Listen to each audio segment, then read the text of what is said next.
St. Louis. Oh, what happened here? Oh, we completely effed up. It didn't take leave. It just went live. I know. This is stupid. It took, I don't know. It must be lag. I don't know what's going on. Like I said, All right. StreamYard has been doing some updates. Technical All right. difficulty. We got it. So we're going to press the rewind button. We're going to start this thing all over again. If I can remember it all. Yes. Ladies in the building, please introduce yourselves again. Sorry about that. Technical difficulty. No worries. I'm Donita Hines. I'm the owner and the head coach of the Music City Mizfits. And I am T. Kennedy. I am the owner of the Derby City Dynamite and also the center out of Louisville, Kentucky. Right. Oh, okay. Welcome in, ladies. The team is out of Louisville. Okay. Here we go. All right. So, then there's something wrong. I don't know where I got St. Louis from. My bad. I didn't mean to mess that up. All right. Backstory, real quick. We were just talking. Glass Ceiling Bowl transfer of trophies to the winner. So, Danita, we'll start with you first. Okay. When did you become the owner of the Music City Mizfits? I became the owner of the Music City Mizfits 8 years ago. I was a player for 15 years, and I owned and played. And, it's kind of when you're trying to do both, it's kind of 50-50. So in order to put as much work into my team for it to be successful, I stopped playing in 2022, and now I just own the team. Okay. So you just own it now? Yeah, and head coach. And the head coach. See, that was going to be my next question. That was going to be my next question. I'll get to that in a second. See, T over here doing the most because she's the center and the owner. So when did you become the owner? So I've been playing football for about 25 years. I'm old, right? No. Hey, you're as only as old as you feel. You're right. You're right. My knees now. Let's talk about that later. But no. So we started the Derby. There used to be a team here called the Kentucky Karma. The guy retired, and we weren't ready to stop playing football yet. So I ended up starting a team with the board of a couple veteran players so that we can keep the game going. I think that, women's tackle football is on the rise, and it's giving girls an opportunity that they wouldn't otherwise have. So in Kentucky, there's not a lot to do. I mean, we have the Derby and we have women's tackle football, right? So we've been around since 2012. Nice. Yeah, that was going to be one of my things too. Was Mia Mulich, big women's sports supporters. This is it's ingrained in us. Like I said, I coached 2 teams out here. I actually coached the All-Star game out here, the Christmas game last year. It was a really good experience. Kind of like what you said, T. I believe the WNBA is amazing, but football is king or queen now. And I think the NFL is going to go back to the WNFL real soon because women's football is getting really, really big. Not a lot of people are aware of how many teams and how many leagues and how many, women actually play the sport and are really, really good. So I would like to, just preference that, even when I played semi-pro ball in New York.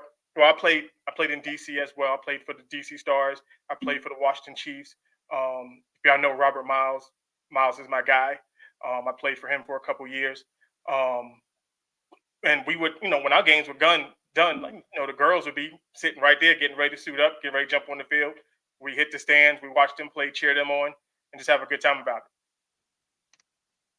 Moo, you got anything you want to? Well, yeah, I mean, yeah. First of all, let me say, shout out to these 2 ladies for taking a stand in a game where that's supposed to be normally dominated by men, right? Because we've come all throughout history hearing that girls can't play football, right? But me having sisters and older cousins that played football, they didn't care about that. And to see these 2 ladies not only be owners of their respective teams, but have played the game for so long that they can give you expertise, they can give you experience, they can break down the game just as good as somebody in the NFL. That is something that I really love to hear about. And I do have a question for you ladies, though. How did you guys get into football? Danita, I'm going to start with you. That's crazy. So that was my next Actually, I had there was a team here. I started in '05. So there was an ad in the paper. Actually, they were holding auditions for a women's football team here that was called the Nashville Dream. And I went and I auditioned, which is tryouts basically, uh, for the team. I got out there and it was crazy. I've played every sport, coming out of high school and middle school, except for football. So, it's a different beast. It takes you out of your comfort zone and, kind of helps you uh, build up that confidence, while getting talked crazy to. But once I got out there, after my first year, I loved it, and there was no going back for me, so I loved hanging out with my team, traveling, so I stuck with it and have my own team now. I love it. I love to hear it. Go ahead, T. So for me, so I mainly grew up overseas. My dad was in the army. So, we played softball, soccer, things like that. I ended up playing rugby for 8 years in Belgium. And then when I came back, so I heard an ad on the radio while I was overseas. We have one American station over there, and they were talking about women's football in the States. And I was like, oh my God, I can't wait till I get back to the States. So when I got back here, we moved to Kentucky. I started playing rugby here, and then Kentucky popped a football team up that played against the Nashville Dream. We were called the Kentucky Karma, of course. And like Dee said, I never went back. My favorite motto or favorite saying, it's the legal way to hit somebody without going to jail. So if you're an aggressive type person, you have those aggressive tendencies. Boxing is an individual sport. I'm into a team sports. So football is probably the most competitive, roughest, aggressive, but at the same time, you got to be able to trust that person next to you and behind you with your life. So that's what keeps me here. Nice. I love it. I love it. Love Absolutely. it. Don, what position did you play? What position did I play? Well, let me give the rundown. Let's see.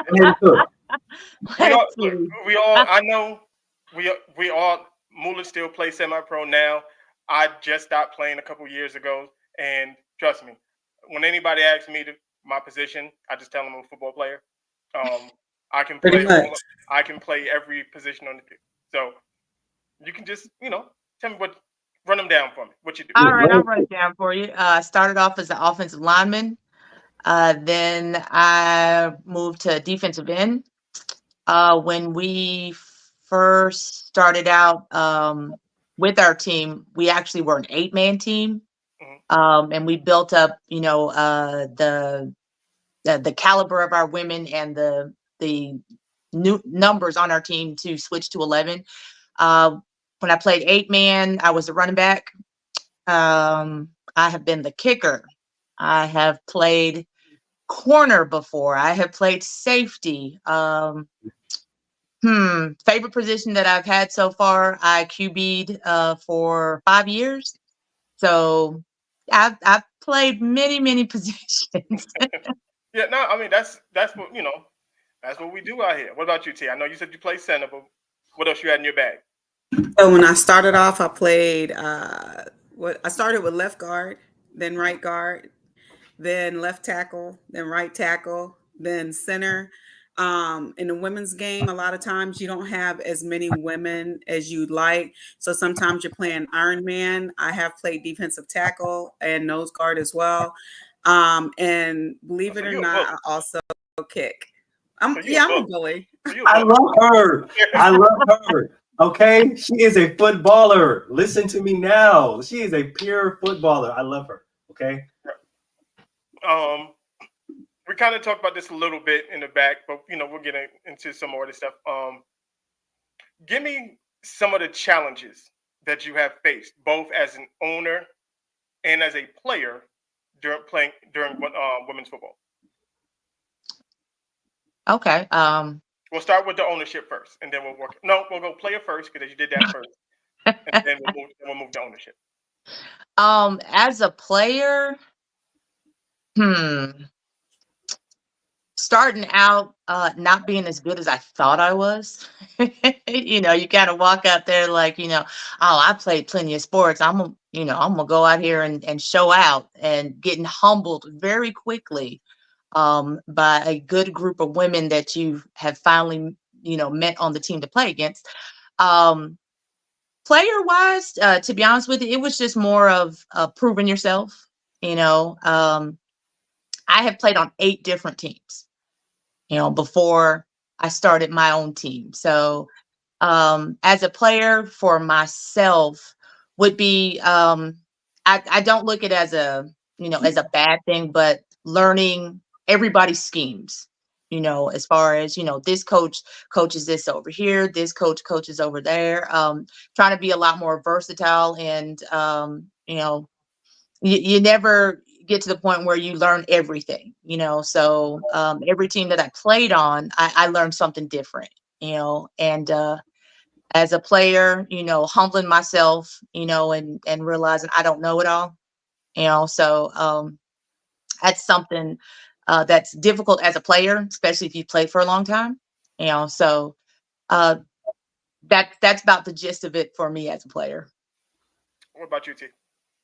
So I think one of the biggest challenges that women tackles football players take or make is learning the game. And what I mean by that is with us, we have women at all different levels, right? So on my team, we have a linebacker that's been playing football since she was 7. So she was a little league football player. Then she went to middle school. She played football. She went to high school. She played football. She became the all-state center for the state of Kentucky, and she got a college scholarship to go to play football for the University of Pikeville in Kentucky. So when she got when she left or for college, she was top dog. I mean, and physical fitness guru, whatever.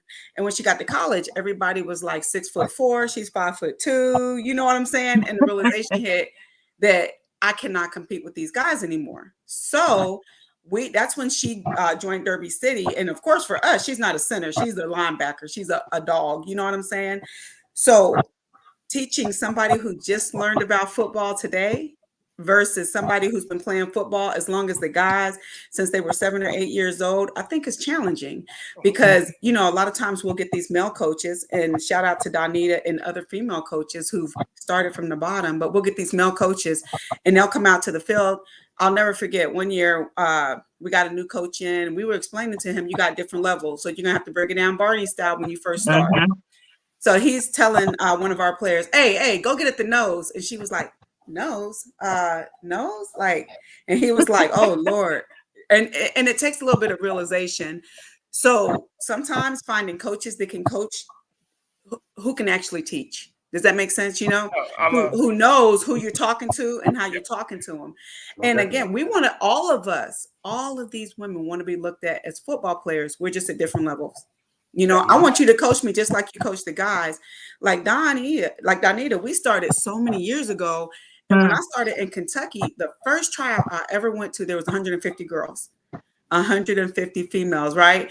Now at a tryout, you might get 20. You know, you might get, yeah. So, and then the second part of that, I guess, would be, again, when I first started playing football, we got to master one position. Hey, when I started learning that right guard or right tackle or whatever, that's the only thing I was taught. So I learned that position and I became efficient. Now, when we get girls in and we have a team of 20 or 25 girls, not only are you playing right or left guard, you're also playing D tackle or DN or whatever. So the coach is trying to teach you 2 different things. And I see girls who are on defense blocking. You know what I'm saying? And they be like, oh, wait a minute, I'm on defense right now. So sometimes those things are challenging as well. And then again, one last thing I will say is getting respect from people. Because normally the first thing, now I'm a big girl, all right? I'm a lineman. And when you go out and you tell somebody, yeah, I play tackle football, would you like to come to a game?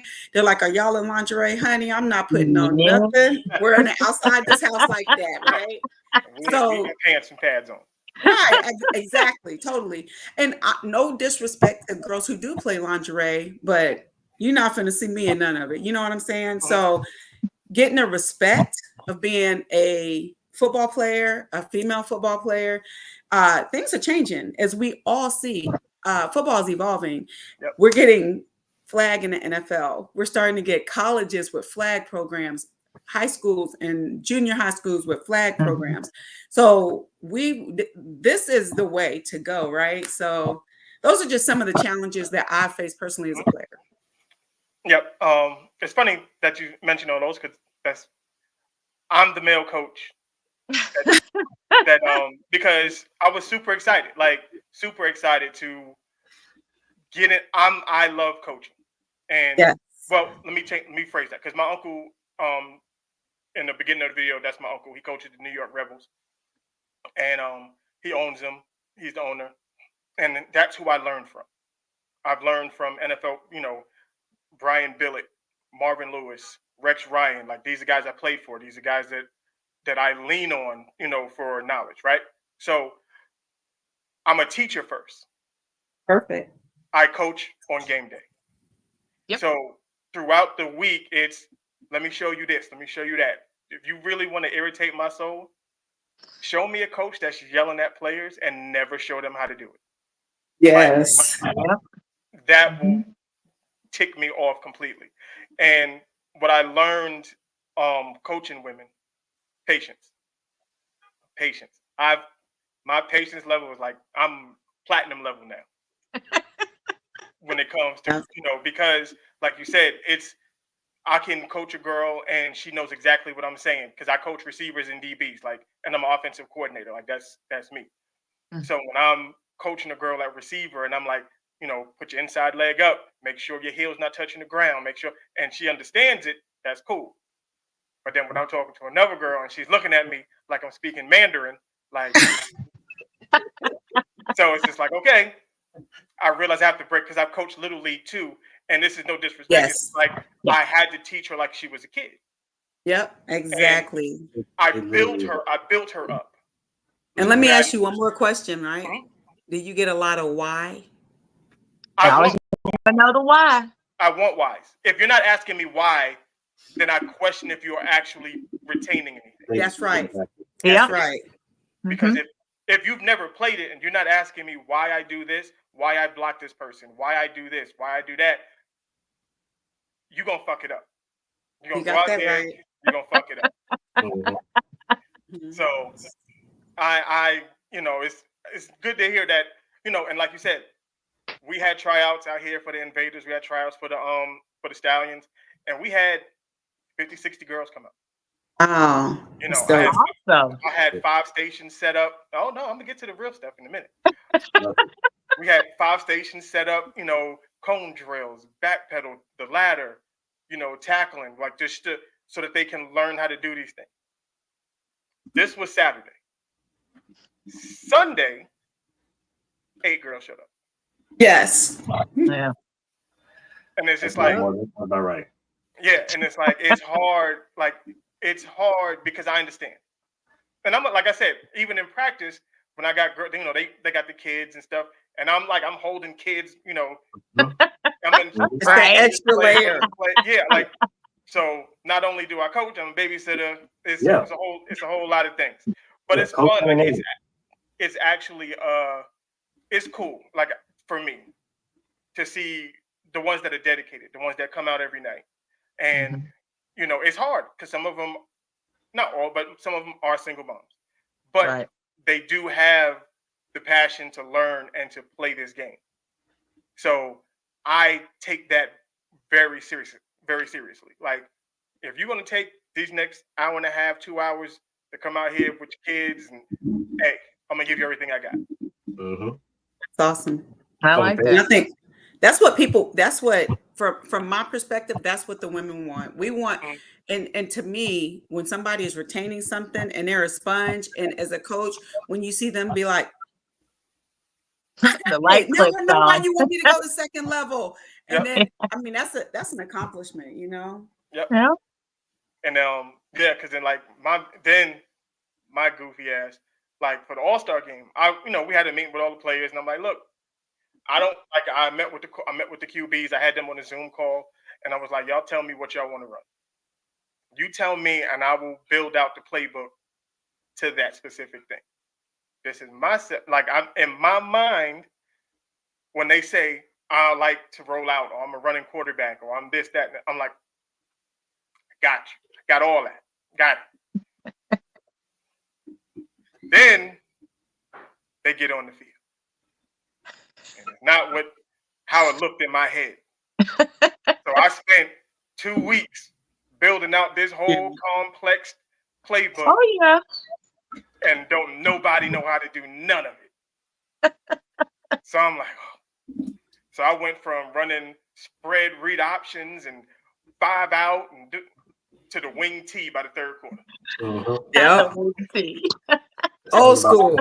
Yeah, I'm like, all right, we're just gonna run quarterback sweeps. We got this. Don't worry about anything else. But it was fun. But for me, that was me understanding that yes. And I told the girls, I was like, y'all know football. You don't know how to play football. And it's my job to teach you how to play football. Yeah. And that's when I realized it's like, okay, I have to dial myself back. And then bring everybody up to speed with me. And then that's when everything started to click. Everything started moving. The defense picked up, my guy, Coach Money. I got to get him on the show too, because he's been coaching women's flag. His girls play flag football. He's been coaching defenses and DBs in women's football for years. He's the guy who told me, was like, I'm going to have to show you how to coach women. Like, he said, you good, you dope. I got you, bro. But this is a totally different animal over here. Oh yeah. So I was like, all right, cool. So once I learned it and understood that when I'm drawing up plays and I got a fade route with a combo, with all that other stuff going on, it's like double moves. Yeah, you ain't got to do all that. You ain't got to do all that. But it's fun though. It's still fun. That's why I'm really excited to get back into that and get the team going out here and just have a good time with it. Let's see. When did y'all fall in love with the game? That was gonna be my next question. Ooh. You want me to go first? I'll tell you. You go first. Yeah, go ahead, T. So my very first football game, right? I told you guys I played rugby. Coach he had me at left tackle. We were playing the Indianapolis Speed, and it was a scrimmage in some park with hypodermic needles out there. I mean, it was just like the hood, right? So we felt like, so we got there, again, we're a brand new football team. This is our first scrimmage, our first anything. Now we've been at practice. We've been going against each other. It's time to take it out on the next team, right?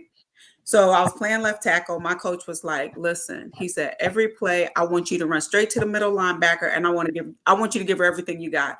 I want you to put it on her back. So I was like, all right, coach, I got you. So the very first time I ran, the quarterback did her thing. I ran out. The middle linebacker was looking to the right. When I say I laid her out, I laid her out, right? So she was laying on her back. And I was like, yeah, that's what I'm talking about. Yeah, everybody's like, hoo, hoo, ha, ha. So I'm like, yeah, I got your number. So I go back to the huddle. And the coach was like, that's what the fuck I'm talking about. Do that shit again. Do that. I was like, yeah. So I get up to the line, right? And the middle linebacker is looking at me like this. And I was like, oh, man, she ain't ready. All right. So quarterback did her thing down, said hut. I took off. And when I woke up, right? Did you hear what I said? And when I woke up, that's when I fell in love with football, because at that point, I got me one, she got her one. Now it's who gonna get who the rest of the game, right? Right. So that's when I fell in love, because to me, it's dog eat dog. Who's the hammer? Who's the nail? Yep. Every play, who's the hammer and who's the nail? So that's when I fell in love, because you ain't gonna beat me. You know what I'm saying? And that's why I love it. It's so competitive. It's the legal way to hit people without going to jail. That's right. That's probably the best way. So what's up with you, Don? When did you fall in love with the game? You know what? My story is somewhat similar. It was when I played on the Dream. and we went to Oklahoma City. We had like a team of 25. They had like a team of 50. That's a lot of And girls. sideline to sideline, number white jerseys, and we rolling into Oklahoma City like, okay, okay, yeah, we see all of them over there. That's great, cool. So we get out there, and trust me, we losing. It wasn't even a thing of like, oh yeah, we finna, go out here and just put 50 points on them. But the crazy part was, now they had a team of 50, we had a team of 25. We just got half. The other team was pissed because we wouldn't just lay down. They seeing 25 people over there, and they're like, oh, this game will be over. They'll fold before halftime, and we wouldn't. So we were on defense. I'm playing defensive end or whatnot, and they have to kick a punt or whatnot. They kick, and I'm running off the sideline, and this girl was so pissed off, and I'm running off, and I start to turn around. She comes clear off towards the sideline and spears me right in the chest, just cleaned me up right on the sideline. So I'm laying there, and I get back up. I finished the rest of the game. My coach, he going off, because we were the team that was the dirty team at that time or whatnot, because my coach, he talks shit. He ain't giving shit about nobody else. My coach, if we was too high, he would take a 2x4 and hit us in the helmet, talking about you need to get lower. So he was that kind of coach. But at the end of can't do that now. Oh no, you gonna pull out their stress card. Like walk over there. But at the end of the game, after they did all their stuff, it was time to go out there and shake hands. And my coach refused. And he was like, no. He was like, we're not going to go over there and shake your hand, after y'all done all this stuff out there. They was mad and they was upset. He was like, no. He was like, first of all, I know what I'm going to do if I walk out there and shake hands. So he was like, in order for us to not get into it or whatnot, he was like, we just going to go to the locker room. And the fact that, my coach stood up for us, through all the game, he was like, no, we're not going to do that. Because I'll be honest with you, I always thought my coach was an ass until that game. Still didn't mean he was not an ass sometimes, but after that game, he was an ass that had y'all back. He was an ass that had our back, and I fell in love with the sport for the simple fact of I got all these people on my team who have my back. Something that throughout life that, it's not like I never felt like anybody had my back, but I had a whole group of people that had my back with this great sport of football.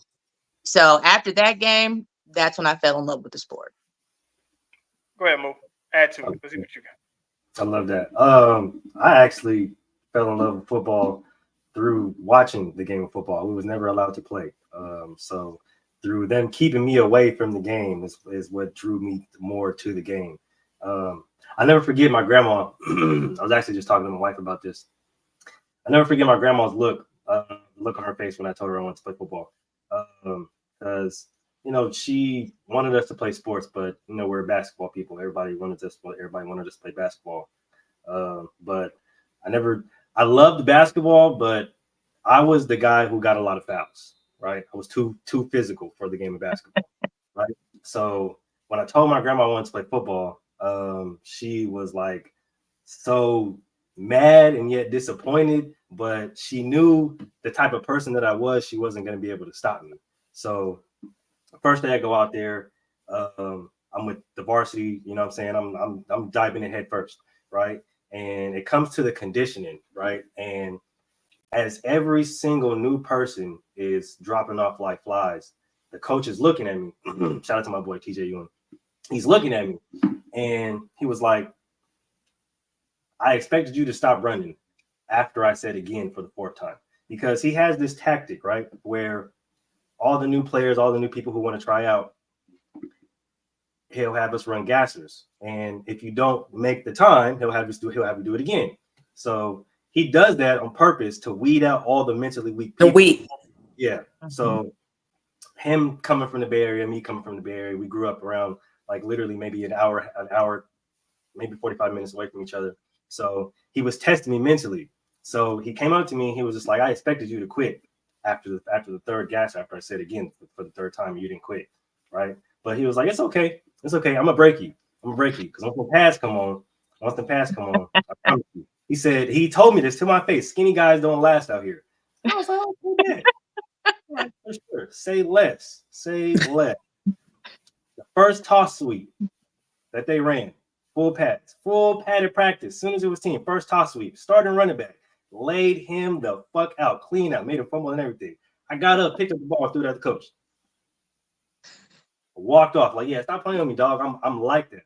I really does this. I'm really built for this game. It's the reason why I'm 31. I just broke my foot 6 months ago and I'm ready to play again. All right, I'm going to OTAs on Sunday. It is what it is.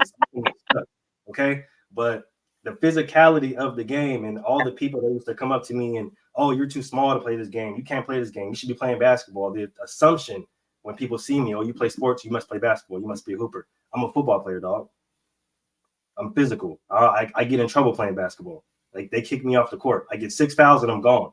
I can hit people legally, normally, as fast as hard as I can on this field, and I'm not going to get in trouble. Oh yeah, this is the game for me.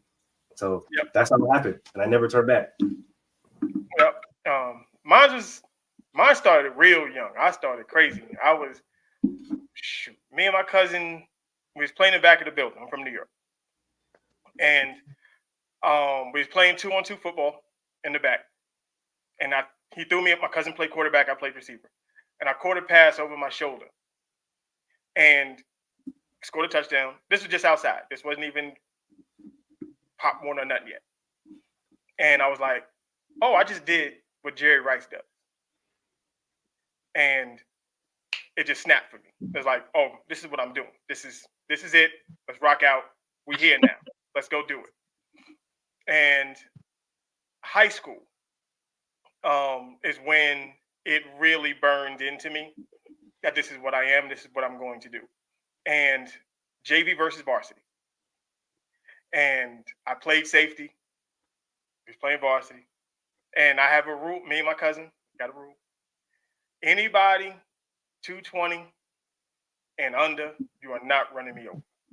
Now, mind you, in high school, me and my cousin always the littlest dudes on the field. I was 5'6". This is ninth grade.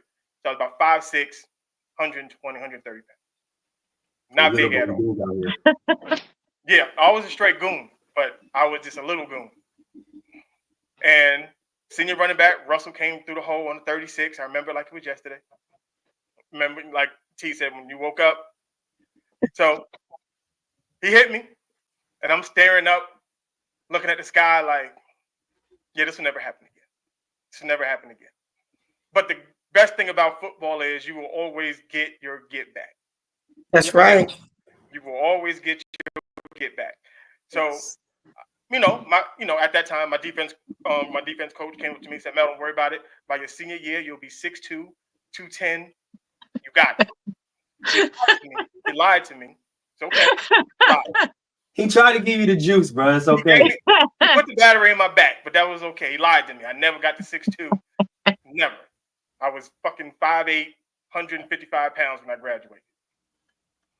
So, fast forward, semi-pro football. Like I told you, I played for the New York Rebels. And Russ was one of the running backs. I came back from college. I'm in Superman mode now. So I was like, oh, no. I'm not that same little kid from ninth grade. I almost killed him. It took. What did you say back to him when you? I told him. I said, "Look, I'm not that little nigga from ninth grade no more." Yeah. And I was like, and the thing about it was, in my mind, in ninth grade, Russ, he was like 6'2", 225 in my mind. That guy. Right. Then I grew up and I saw his ass. You ain't nothing but 5'8". Yeah. Like you my size, nigga. It's up. Yeah, I was like, how small was I in high school that you this size now? but that's okay. I lit his ass up. I was like, don't ever talk shit about me again. That's right. But that's my thing. It's like, football is the ultimate redemption sport. You can have a bad play, but then you can make it up with a good play later. Got to make it up. So, and like you said, Don, it's like having 10 other players having your back, being able to, they literally put the battery in your back to go out and do it. Yep. One of my guys, Frankie, like I said, I'm a football player. I was never like the best player on the team or anything like that. On all my teams, some teams I was, but with the Rebels, I knew my role. I understood what I was about, and then we was in the playoff game. We had to punt, and I was always a gunner on punt. And for some reason, I didn't go out there, and Frankie was looking at me like, "Yo, where's Mel? Where's Mel?" And I was like, "I had my helmet." And I'm like, "Right." He was like, "No. Put Mel out there," and he grabbed me. He was like, "Yo, I need the ball back." Did it. I said, "All right, I got you." Say less. Say less. Like, they kicked the ball off. 2 seconds later, pow! Ball pops up in the air. I recover it. I hit them too. I caused it and recovered it. That's how I do. And he just, as I was running off the field, and he looked at coach like, "That's why I told him to do what he did." That's right. And like I said, when it comes from especially a dude like Frankie, who I looked up to, because he's the running back, he's the best guy on the team. For him to look at me, to tell me like, "Yo, I need this." You don't want to let that guy down. Yeah. The same way, like when you're playing safety, you're only as good as the defensive line, and the defensive line is only as good as the cornerbacks. The linebacker is only as good as the defensive line. Everybody plays off of everybody. Yep. You know what I mean? The ultimate team sport. The ultimate team sport. Okay. Oh, you know what? I didn't even do the goddamn thing. That's my fault. I was tripping all night. See, y'all got me flustered in here. All right. So, give me some of y'all favorite memories of being a player and being a coach. Coach, owner, whatever it is. I'll give you mine. Mine was the championships. We played to win championships. I got 7 of them things. Damn. Yeah. Now when I get the house, I'm building a trophy case. I got all. We're gonna have fun with it. Me and my cousin we're gonna have fun with it. But it's like the brotherhood. My guys, like I built lifelong friendships with these guys. So those are like my fondest memories of being with them, going through summer practice, going through the regular season, playing playoff games in the worst weather imaginable. But you look to your left and you look to your right and your guys are with you. And then it's all for that one thing, to hold up the trophy and get them rings at the end of the season. You know what I mean? So that's my memory. Those are 2 things that I like. And I always have to play my cousin and my uncle. So that holds a special place in my heart to do that. So T, give me some of yours. So I think I have a couple. The one that will never, ever, ever diminish is winning the national championship for the Division III championship with the WFA against Arizona. But it was walking out on Tom Benson Hall of Fame Stadium, the big screen on, the crowd's cheering. Well, Donita knows the crowd was booing against us because we're called Dirty City. But I think we might have had out of a crowd of, let's say 500 people, maybe 10 people rooting for us. It didn't matter though, because the stadium was electric. But to have the opportunity to play at the NFL Hall of Fame is unlike anything that you can never imagine. When the girls came out, they were crying. But what really was amazing, right? Whether you won or you lost, after the game, everybody ran down to the locker rooms, the league administration, and was like, "Hey, the little girls are waiting upstairs for you guys to come sign autographs." Nice. I think that was phenomenal. And, when we walked out, all these kids, we still had on our uniforms and stuff, and we're all sweaty. And they're like, "Will you sign my t-shirt?" Like we were famous, because in a women's game, honestly, we don't sell out stadiums. You know, who's in our stadium is our loved ones, our kids. You know, they come to practice, they come to the games, they come everywhere. And sometimes you can get a coworker or two to come, but we don't sell out stadiums. So to play in front of a stadium, not just any stadium, but the NFL Hall of Fame is phenomenal. You know, for the first time ever, we're seeing on the big screen instant replay of the play, and we're just like, wow, we made, you know how you say we made it? Yep. You know, we made it. And then it was really neat because we were the first team to ever play there for women because we were the D3 team, right? But after we won the national championship, I think 18 of my girls retired that year. We only went with 23. 18 people left the team. So I was like, damn. And they're moving us up to D2. I don't know what we're going to do, right? We recruited 18 new girls and went back to the national championship for D2 the next year. Cool. And we played Denver. We had one coach and about 26, 27 girls. They had about 10 coaches and about 50 on the sideline. And they had huddle sideline. I mean, they had all the nooks and crannies, and we had 7 fumbles, and they beat us by 1 point. It was devastating because we were there. You know how it was devastating, but at the same time, for those young ladies that we recruited, those 18 veterans who had never played football before, and they walked out on Tom Benson Stadium, that's an honor. I mean, the NFL greats have played on that field. That's the holy Mecca, right? And then I think one other, so as an owner and as a teammate, is when we got to, so, you know, we travel all over the US or whatever, and we're in Kentucky, so it's dead smack in the middle. But we had some All-American games in California. And to have some of my players who never left the state of Kentucky be able to get on the plane with me and travel to LA. And, you know, so we're getting on the train, or we fly to Atlanta first, and they're like, oh my God, you know, I've never been on the plane. I'm gonna need something to drink or something because I'm nervous. But then we get on the little train that takes you from one terminal to another, and they're like, oh my, I mean, just to see the excitement in their eyes is phenomenal, and to give them those experiences. So that's what it is for me. Yeah. I love that. All right, so I've got 3. All right, so I used to play in a league that no longer exists called the IWFL. I played on a team called the Clarksville Fox, and we actually made the championship the second year I was on the team. We went to Chicago. We played at this, to be honest with you, it was a college stadium, but I can't remember the name of it right now off the top of my head. You know, it was huge. It was big. We were actually playing a team out of Canada. And we went out there and we played the game. The whole time it was like it was a game of USA versus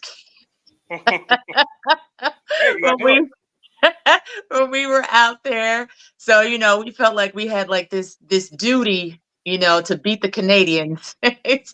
We're playing in the US. We went out there and we had played. They were, you know, again, a team that was a lot bigger than us. We lost the game. The reason why it's a memorable moment, other than, you know, it was USA against Canada, we lost. And one of my good friends, we were sitting on the bench and we were going at it. You know, we hollering and screaming at each other, you know, why didn't you do blah, blah, blah? And, you know, and if you'd have just ran this way, I was blocking, you know. And so we sitting there, we pissed, we going at each other. And the coach walks up and he was like, y'all shouldn't be sitting there, you know, getting upset at each other and hollering and screaming or whatever. And so we turn and we look at him, we stop, turn and look at him and go off on him. Because we're like, why are you over here bothering us? We fine. We just, you know, we hashing this out. And so, you know, he turns and he walks away and he's like, I don't know why you over here messing with us. You know? But it was memorable for the fact that we got to do that and, you know, that little incident that happened. The second one is when we first started out in 2016, we won our championship game. The year that we played in a different league. It was a great moment, and I was excited for my team. The only downside of it for me was I didn't get to play. I had tore my ACL Ooh. 1 month before we had went to that championship game. And like the whole time out there, I'm just like, I got us here. We out here, we played, and I can't even play. So long story short, I was running after playing defensive end, running after the QB. And you know how a field has the watering systems, got the little heads, that are in the ground Yeah, supposed you to can pop go for the up. day. Oh no. Somebody You got the didn't. Buffalo Wild Wings. Nah, somebody didn't stomp it down too well. Running after her, the back of my cleat caught the top of the head, and I went forward, and my leg did not. So, yeah. So we won. I was excited. We got our rings or whatnot. We celebrated. Big time. Everybody over there crying and whatnot. We was happy. As an owner. One of my memorable moments is so we've been working a lot on getting our players paid to play football. That's a big yeah, we've been trying to do the same thing out here. We have got a system set up right now where our top performers do get paid to play. And last year, I think it was last year or the year before. I think it was the year before. We got them ambassador brands, and we had 5 of our players make $5,000 each that year. Oh, y'all get paid. Like, can I play? Yeah, Hey, y'all hiring? huh? I'll go put a wig on right now. I was gonna say I got my pads in the closet. I'm don't worry about it. We made That much our when I was playing. Shoot. I'm gonna tell you, I'm gonna play safety right now. Yeah, I'm not joking. I'll go get my stuff right now. Y'all, we're gonna have to lock T up because if I show up to the game, she's gonna be like, nah, I know who that is. Yeah. we got 5 players, $5,000 that year, and every year we have expounded on top of what we've been doing. Basically, what we decided to do was we weren't going to wait. The whole college football. When the whole NIL thing hit the scene, and everybody was able to start making money for themselves. We told ourselves, why are we not doing that? So we were pushing our players out there and got them brand ambassadorships and, making some money. And basically we're still continuing that, from then even into this season. So as an owner, it is one of the things that when I started the football team was, this is where we're starting at, but the goal is to get paid, and ever since we had started, little by little chipping away at that. But once the NIL thing kind of hit the scene, we were like, that's the thing to do. We don't need to wait on anybody to do that for us. We can do it ourselves. So as an owner, that's been one of the great highlight moments for us. Yeah, we did something similar with 2 of the sporting goods stores out here. We would do pop-ups every Wednesday with the girls, and they would help out inside the store. Some of the kids would come in because they wear T-shirts or jerseys, and they would donate. They would give the girls money for showing up and stuff like that. And it was good. It wasn't $5,000, but every little bit helped. Every little bit counts. It's better than zero. Right. That's the truth. All right, book in this move. Hey man, I'm simple. I'm not gonna lie to you guys. I'm real simple. Like I said, there's a reason why I couldn't play basketball. Right. There's a reason why at some point in time I realized I was only going to be around 6 foot, 6'1", maybe 6'2" at best. I was like, I'm not going to be up. I can jump, but I'm not going to be out there shooting with y'all 6'8", 6'7". Y'all too big for that. Okay. I can't hit y'all like how I want to hit because other people, I keep getting in trouble. So for me, it's the physicality of the game, right? I can go out there. I can inflict legal pain on somebody else and not get in trouble for to me, I swear that was mind blowing as a kid. Cause being an aggressive kid, being a kid that was always told that I had to tone it back and do this, and having a coach nah, hey bro, run through him. Wait, what did you for real? Full speed? I'm not gonna get in trouble. I swear you're not gonna get in trouble. I'm gonna give you a high five. We're gonna get some pizza or something. What? legal. I can do this. Yeah, that's the best feeling in the world. That's what draws me back to the game now, right? Like above all of the logistics of football, above all the ins and outs, the physicality, me being able to dip somebody on their head and laugh about it and run back to the huddle, and I'm not gonna get in trouble. Ain't nobody say nothing to me. Like that's what draws me to the game every single day. That's why I'm telling you, Sunday they're lucky it's just helmets, because as soon as it's full pads, oh yeah. Time to work, okay? It is time to work. All right. I didn't do the first quarter thing, so we fucked that up. But we here now. Hello. Number 2, but number 1 in your heart. I just think we were prepared. You know, one thing my trainer, he told me, he said, what did he say? He just told us to be prepared. I just think. Yeah, this just so y'all know, Jameis is our guy. So Jameis is special to us. Mm-hmm. Shout out to that boy James.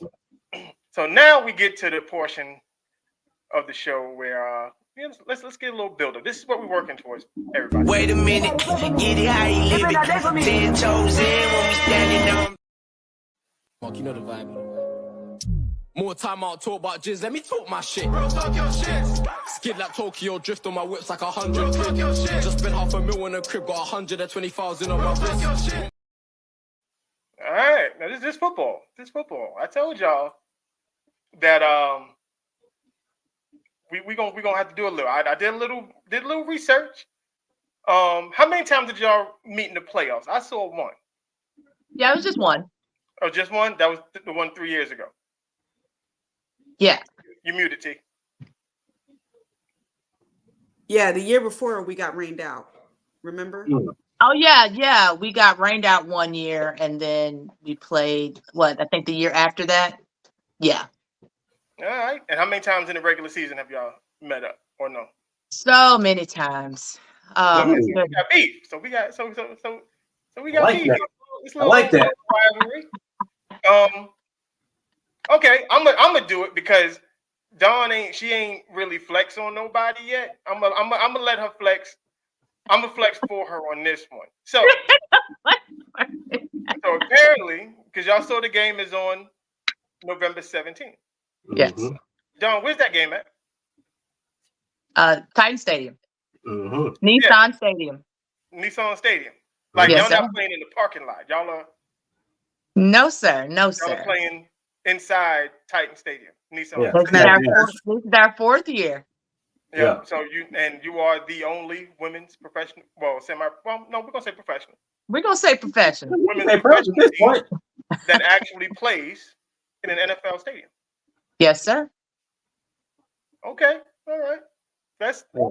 Can you got extra jersey? Do I got an extra jersey? Yeah. I Who said wear I got my number helmet. 4? Because I'm look. I can go get a wig. I'll shave. You know. My hair is long enough. Hey, Don't worry about it. It's not a sanctioned game, so anything goes. I identify as a woman. You identify. I was gonna say it's 2024. I can identify as whatever. Mm-hmm. Look, and we'll split it up. Moolage will play for Derby City. I'll play over there in Music City, and then it's even. I got you. Don't worry about it. I will bust out the helmet right now. All right. So what can we expect in this game? Like, what can we expect coming up next month? What we can expect in this game is going to be a good show on both ends.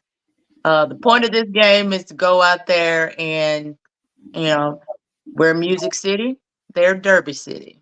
So, it's going to be a tale of two cities. So, the point is to go out there and, show what you got, for the time frame that we're out there and win the trophy. Because I would love to, take the trophy back home with me. Derby City's got the trophy right now. No. I got the trophy. Oh, you still got it? Yeah, she said, hold on, let me flex real quick. I got it. It's the first time we're doing this, so I got the trophy. All right. But do I want to lose the trophy? No, I don't. But, it's either put up or shut up. So, got to go out there and do your thing. Oh, you being too nice. T, come on, man. We got I you. mean, you know, it's that's time. It's so we are in a rebuilding phase. So I think it's going to be interesting. I think that's going to give players the opportunity to shit or get off the pot. You know what I'm saying? A lot of people talk shit. Oh my God, I'm this player. I'm like that. You're gonna show me what you got for real. It's put up or shut up. You know what I'm saying? Shit or get off the pot. Show up and show me what you got. Show me what you're working with. But I really think that it's going to be a good opportunity for these women to see if football's for them. For somebody to put their helmet in your chest and see if football is for you. You know, we all talk about, everybody's a track star when ain't nobody in front of them, right? Yeah, everybody fast for sure. Everybody, hey, they can Right. catch all the balls, they can talk all the shit. Mhm. But the moment that somebody put their paws on you, can you take it? And that's what it's about, right? During conditioning, we lose a lot of linemen. A lot of linemen is like, I ain't built for that shit, running, all that shit. Yeah. But the moment we put that lid and pads on, I mean, you know, do the like he said, that new coach is trying to break people. We call it rock a rookie. You know what I'm saying? So again, shit or get off the pot. We're gonna see what it is. Yeah, I love that. Yeah. What you got, Mo? Hey, we here, man. We here, man. Let's go. I love this. I love this. This is something that I swear we need. You remember, you know how the 37U do? He talking about we need a TV series. I'm telling you, bro. We need a TV No, series. I love I that mean, dude. This Love him. is gold. Okay, this is pure gold. I don't know. See, and like Mel said at the early times in the show, we are ultimate women's sports supporters, right? Like a few days ago when Monday Night Football is going on, they got Game 7 of the NLC Finals and shit like that. I'm watching WNBA Finals. I don't care about that. I'm not even worried about that. WNBA Finals is the best game on TV right now. Okay, like when it comes to women's sports, women going out there compete like this. It's a different game. It's a different world, and it's a different kind of love. And when women get into something like that, it's amazing because it brings other people into it, and just that natural feel. It's something that's life changing. And for the fact that y'all are doing this in a Titan Stadium, someplace that most male semi-pro or you know professional teams can barely get into, like flag included. This is huge. So shout out to y'all ladies for real. This is really big. It's a shout out to the Misfits for putting it on and inviting us out. I mean, it's an opportunity. It's an opportunity. And like you said, you got to seize the moment. Like they're giving us the opportunity to show up. So it's go time. It's show out time, you know? You gonna take the trophy? Of course. That's all. That's why. Of course. I mean, I would be remiss if I said, well, I don't know. No, I mean, we coming for it. Yeah. Look, the reason why we play in Derby City is if you want to be the best, you got to beat the best. So that's what we out there to do. All right, look, you know what they say, steel sharp and steel. Yeah. That's right. That's right. That's my saying. That is her saying. Right. So Yeah. That's how you got to test your metal, and no one better than someone who you respect. No one better than like when they step on, when them cleats hit that grass, belt the ass. That's right. Matter of fact, I'm gonna put that on a shirt. Belt the ass. Yeah. Yeah. I'm trying to tell you. Yeah. No, we're expecting a good show. I'm gonna have to fucking. I'll tell you one thing. When it comes to us playing Music City, it's always. I don't care if we had a losing season and they had a winning season. It's gonna be that game. It's always that game between us. If we playing, like he said, in the parking lot, if we playing down at the park, when we play in Titan Stadium, it's always going to be that game because each team feel like shit, that's just Nashville, and they feel like shit, that's just Louisville. So it's time to do it. Put in that work. Show us what you got. And again, no matter you see two teams in the NFL, they might have both had losing seasons, but when they play each other, it's that game, and that's what it always is when we meet them on the field. Always. You might have a player who you said ain't scored nothing in 10 years, but when they play us, they're gonna be trying to score. They're gonna be in your ass. Ass the belt. Is that what you said? Or belt the ass? Yeah. Belt the ass. I love it. I love it. All right. And it's gonna be live too. So it's gonna be up on TikTok and everybody can watch it live. Yeah, and then like I said, we are working on trying to get to the game so that we can take pictures, get some sideline, do some little sideline reporting. make it, have a good time That's with it. dope. That's how you build the sport right there. Yep. Because everybody got fans, you know what I'm saying? All those fans, I told you all those people was cheering against us at Tom Benson Stadium. And by the end of the game, they was like, so what, y'all won? Y'all still suck. I mean, so it is what it is. But you know what? I got haters, but those haters still love me. I mean, they watching me, right? Yeah. What they say, if you ain't got haters, you not popping. Yeah, That's there you right. go. So All right. So y'all gonna stick around for the rest of the show. We're gonna get into some, get into some of the regular stuff that we normally do here. So we're gonna slide this on in, Coach Prime in the third quarter. Hey fellas, let's work today. Let's focus. We still got the main thing, right? Let's keep the main thing. The main thing. Say that. Keep the main thing. Keep the main thing. Let's go.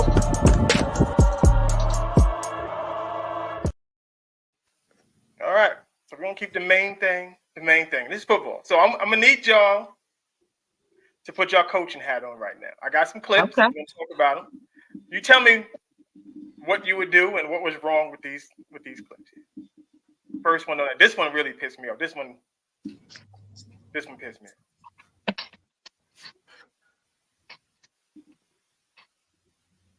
off. Why is it no? Where the sound at? I think I muted it. Copyright, you know what I'm saying? Oh, yeah. That's right. I think that's what I did. All right. See, this dumbass. Look. Oh, no. Now. All that work for nothing. And the problem I have with this, as a coach, looking at this, and I'm like, now Iowa won, because that was UCF. Yeah, that was UCF. Yeah, that was UCF. That Iowa won by 6. They did. Really? Yeah, because all Dummy had to do was hold on to the ball. Hold on to the ball. Oh yeah, this running and letting the ball go before you get to it's stupid to me. Just you went through all the trouble to catch the interception, run 60 yards to the end zone to let the ball go. Why? That's how I look on the field when I'm coaching the kids. I want T's answer for this one. If one of your players, one of your teammates in a crucial game did this, is it belt to ass? It's foot to ass. Foot to ass. Foot to ass. That's what it is. And she might as well take off her shit and go in the locker room.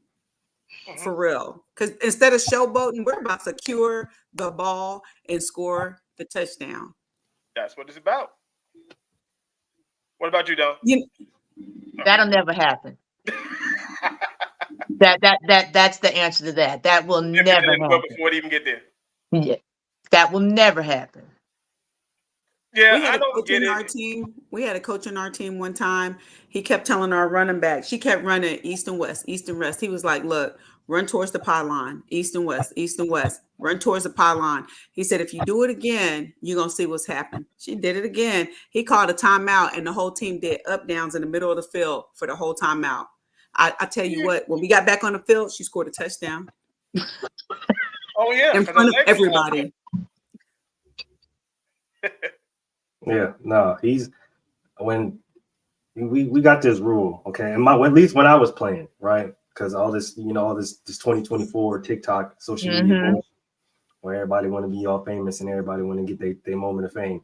My coach used to say, act like you've been there. So yeah, that's right. So if you drop the ball because you want to come here. You see this right here? Right here. This right here.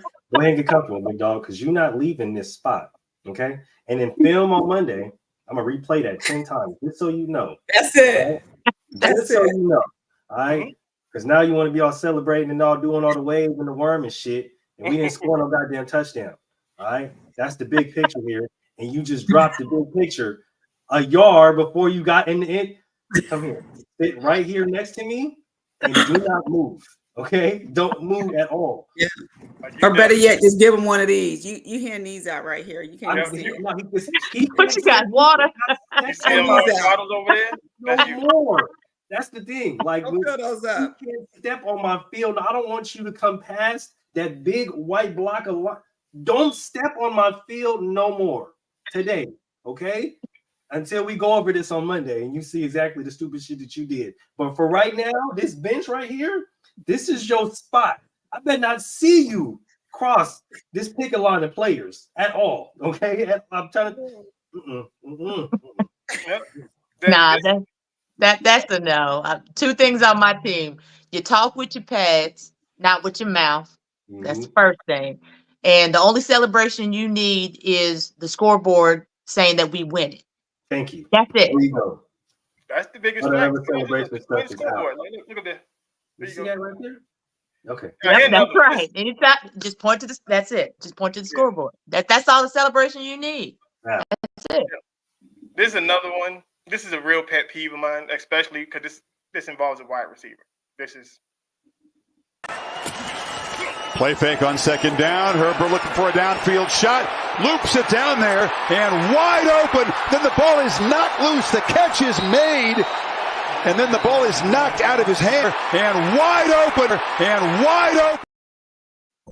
Mulich. What was wrong with that, Mulich? I can tell you what's wrong with it. Don, what was wrong with it? He had the ball in the wrong arm.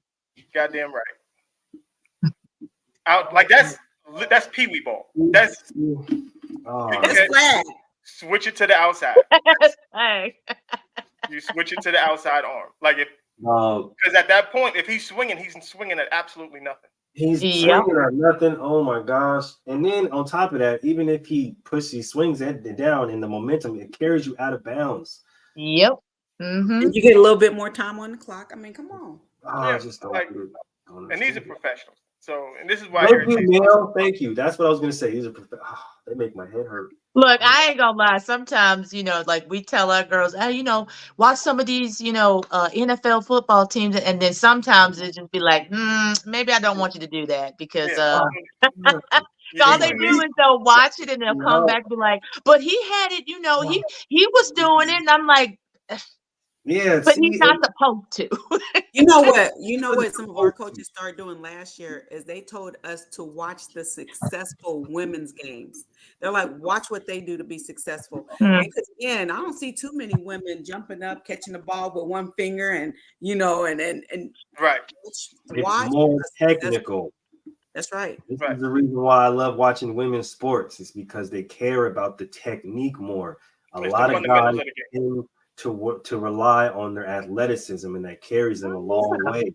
But women focus on the technique of the game, and that's the reason why the game is a lot more beautiful and it's a lot more pure, because you actually get to see real actual sport, real football, real basketball, real this, real that, because they're actually taking the time to learn the technique of the game. They're not just going up there because their arm is long and they can jump 45 feet in the air and do a fucking ballerina turn and then come down and run 45 yards. Like, that's cool and all, but when you see a woman actually go up and pull it right off the and then run with that's different level.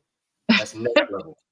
Yeah, that guy that does the 37U, he did a side-by-side comparison of the WNBA championship game, and then it was some game some guys were playing, and he was like, no, this right here, he was like, this is football. They got the technique, they're out there, running the plays, they're actually, they're not out there, I'm just trying to dump somebody on their head, so I can, rah, say I'm the shit, and I appreciated that, so I was like, okay, I see y'all looking. Yeah, no, there's a lot of us out there. It's just the biggest problem is it's a very small group of us out here who really, like, when I post my WNBA video, I actually had the Aces PR team call me, and it was like, you're gonna put us out of a job, because I did like a whole highlight reel for them. And it was just like, well, then do the damn thing right. Like, if you want people's eyes to get on the team, then damn it, do it right. Because shout out to Asia, Kelsey, and all them, because they come to my job religiously. One of my guys, his wife has a women's basketball league, and Chelsea Gray's wife plays in it, and they always show up at the games and stuff like that. So it's like I said, I do this in real life. Yeah, we do this in real life. All right, we just don't talk it. Last one. This is for T. This one's for T, right? Uh-oh.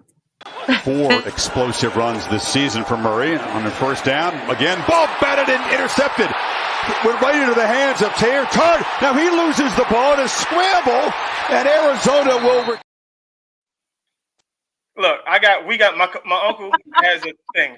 So when big guys touch the ball, hit the ground. Go down. Go down. Hit the ground. Down. Hit the ground. Stop running. Go down. Stop running.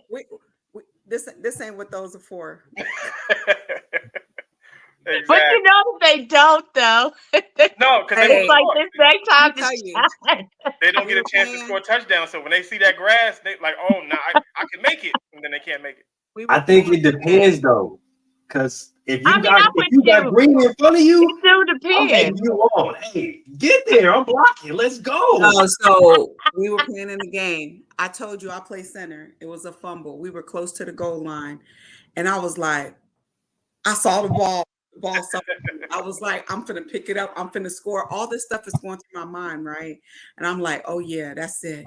And as I'm running up to try to pick the ball up, my receiver runs over there. She taps it with her foot, picks it up, and scores the touchdown.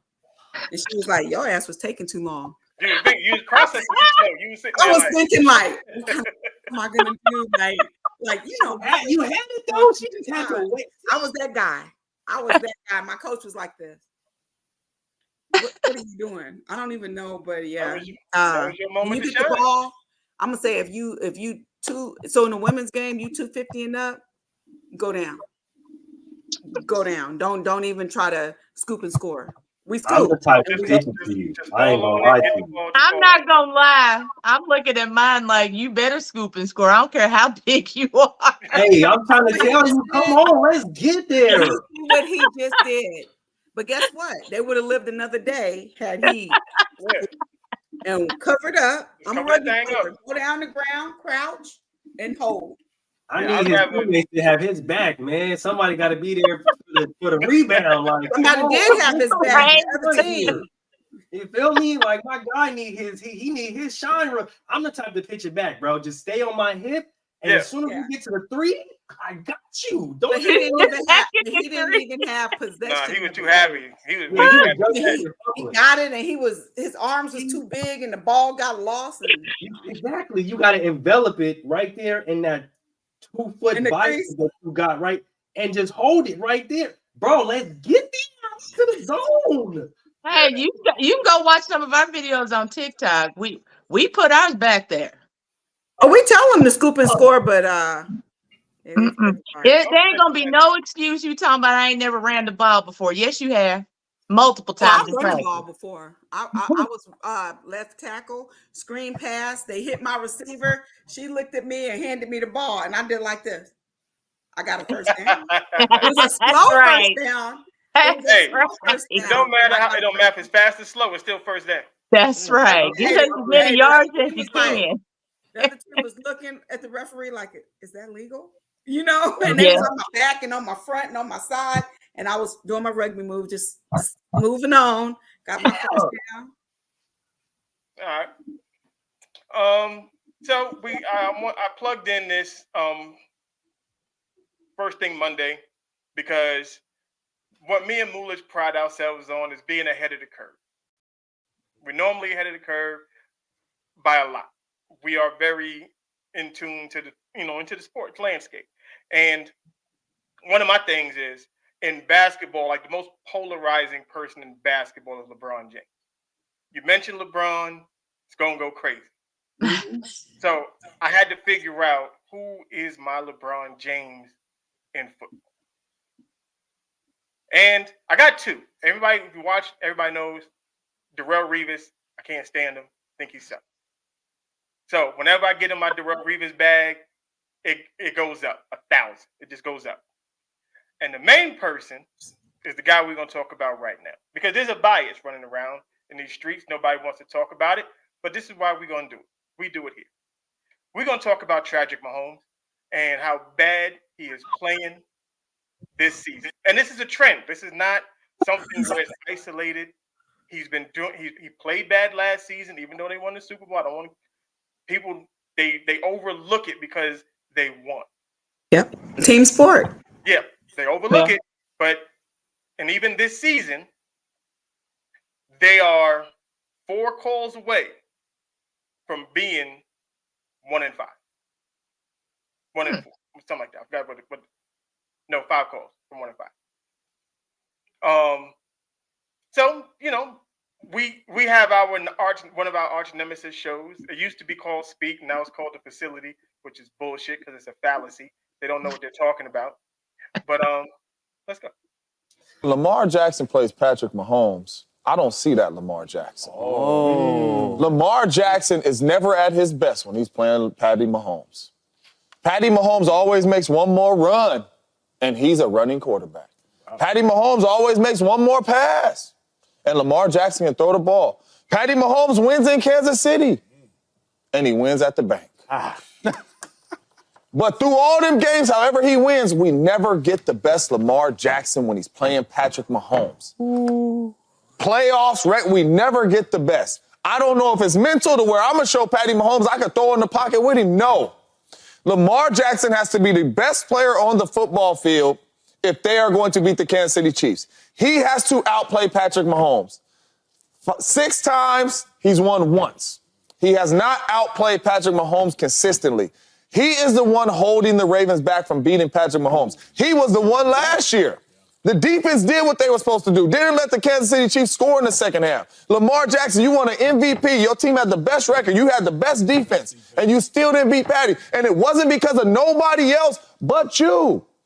Lamar Action Jackson, when it comes to the Kansas City Chiefs, is holding them back. I need the Lamar Jackson that I seen last night versus the Kansas City Chiefs. Okay. James Jones is a liar. He lied the whole way through. It's totally ridiculous. But that's why everybody tunes in to watch us talk our shit on this show. Okay. See, Don, you put your finger up, so I'm gonna let you go first before I go crazy because it looked like you had a lot to say. So I'm gonna let you go first. Who, me? Yeah. Or was you just? Look, I'll be honest with you. All we doing over here is losing people to the Ravens left and right. I don't know if it's like some type of pact that the Titans have with the Ravens. Since we lost Derrick Henry over there and a couple of other people that were, good players for us. But I have personally met Patrick Mahomes. Actually, the first year we had played at the Titan Stadium, it was it was Kansas City. I can't remember the team that they were playing, but I'll be honest with you. For me, he wouldn't be my top 5 picks for QBs. I honestly feel like unless he has his boy to throw to, there's really nothing else they can do. Or he has to take off running. So, between him and Lamar Jackson, do I feel like Lamar Jackson is holding them back when it comes to Mahomes? No. Lamar's going to get out there and do his thing. Is he, more of a running QB than a passing QB, in my opinion? Yes. But, if that's the case, so is Mahomes. He does a lot of good passes, but he runs majority of the time. So that's just my take on it. What about you, T? So Lamar played at Louisville. Yep. I'm a Lamar Jackson fan. He was here last weekend for homecoming. I think Patrick Mahomes gets a lot of hype. But again, you can't do it by yourself, right? And he just has to make some better decisions. That's in my opinion. All right. Now I'm gonna peel this whole onion back. So I'm almost gonna go back to just as recent as the last time they played. James Jones said Lamar Jackson needs to be the best player on the field in order to beat Patrick. Patrick. Okay. Now, if I told you I had a quarterback that threw for 273 yards and a touchdown, and then the opposing quarterback threw for 291 yards, an interception, and a touchdown, you would say that's kind of a wash, if anything, right? Yeah. Mm-hmm. But if I told you the first quarterback that I mentioned with the 273 yards and a touchdown added 122 yards rushing, Sounds like to me he's doing majority of the work. Now, this was week 1 when the Ravens and the Kansas City Chiefs met. And because Isaiah likely didn't shave his damn toenails that week, his toe was on the white line. They ended up losing the game on the last play of the game. Well, I can't say losing. Instead, going to overtime. They should have went to overtime and tied it up, whatever. Now, he also said that in the playoffs, that he's the guy holding them back. My memory serves me correctly. Lamar played his ass off in the playoffs last year. And it was a fumble by his rookie wide receiver that cost them the game. Now, the defense, they were shaky. They were shaky. They weren't that good. They weren't the number 1 ranked defense that we saw all season long in that playoff game. They still did their job, but Lamar wasn't what held them back. Mind you, he was working with rookie wide receivers, second-year guys. No tight end. J.K. Dobbins was hurt, right? J.K. Dobbins wasn't there. Mark Andrews was coming off an ankle break. So, he wasn't working with all of his requisite weapons that he had, that he was used to having, or even comparable to the Kansas City Chiefs. So, and I don't make excuses, but my thing is, when it comes to quarterbacks of like Patrick Mahomes, we make excuses. Oh, well, he finds a way to win. No, you don't use that for every quarterback. You're just using that for him now because that's your guy. Mm-hmm. You know what I mean? Because last year, Moolage, remember we had to do 2 shows about game managers? Mm-hmm. So what does Patrick Mahomes theoretically do? Now, you talking about somebody who's losing, like, you can't have more interceptions than touchdowns. That's a problem. I don't care. I don't care what your name is on the back of your jersey. If you throwing more in, if you turning the ball over more than you crossing the goal line, we have a problem. The only thing is it hasn't caught up to them yet. Right. That's the problem. So the question was asked to them today: who's the better team, the Baltimore Ravens or the Kansas City Chiefs? Now, that 6-0 for the Kansas City Chiefs is smoke and mirrors, if you ask me. Smoke and mirrors. I know a lot of people think they change the rules a lot of times when it comes to when Mahomes is out there. We got a whole nother segment coming up in the fourth quarter. Like, we do this. Like, this is what we do. We got. All right. So, just a few things about this, right? Because James Jones is from the hood, right? When I say he's from the hood, he literally grew up right around the corner from where I grew up. So, he know what he's doing right now. To go back to the AFC Championship game, you know how many attempts Gus Edwards had running the ball? It was light. I think he only had like 3. Now let's go back to this first game that they played against Kansas City. Yeah, Derrick Henry didn't. I think Derrick Henry ran the ball like 11 times. 13 to 46. After that, John Harbaugh came out and said some idiotic shit like it's not my job to put the ball in the running back's gut over 20 times. Is that right? So you guys lose the first game because you don't want to run the ball, right? You lose the AFC Championship game because you guys don't want to run the ball. You lose against the Raiders because you guys don't want to run the ball. But after that, every single time you put the ball in his stomach over 20 times and you won. So what does that tell you? To me, that doesn't scream, oh, it's Lamar's fault. That screams, hey, coaching staff, get your head out of your ass and maybe run the ball. Do what you're good at. That's right.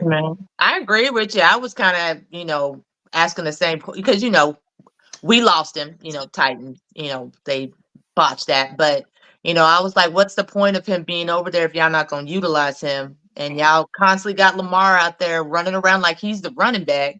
But you've got this asset over here that you won't use. Exactly. They probably trying to run the ball. Yeah, but if you notice, Lamar's way more efficient. Mm-hmm. The receivers have opportunities downfield now where they did not have them before. Because you have to worry about Derrick Henry. You have to worry about Lamar. Like Mhm. that's a big problem you have to worry about now. So when he does a play action pass and you got Rashard Bateman going east and west, and you got Zay Flowers, and you got these guys doing Isaiah Likely all of a sudden is a Pro Bowl damn tight end. It's like because you have to honor 22. You got to honor 22. Exactly. And why? See, this is the reason why they need to get me on TV, because why do we lie? Why do we sit here and lie? It was Lamar's fault. They got agenda. I could have sworn he threw what was supposed to be a touchdown to Zay Flowers, if not a better play by Ladarius Sneed. Mm-hmm. The Ravens win that game. The Ravens win that game. If he doesn't fumble, they win that game. Oh, okay. So James Jones, yeah, stop doing that. You know exactly what you don't do. Don't do that. Don't try to build narratives. Because just go watch film, big dog. That's what we do. That's what we ask. All right. You know what time it is. That time of the show.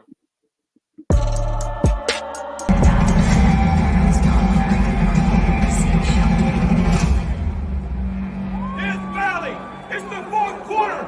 Get those scores up.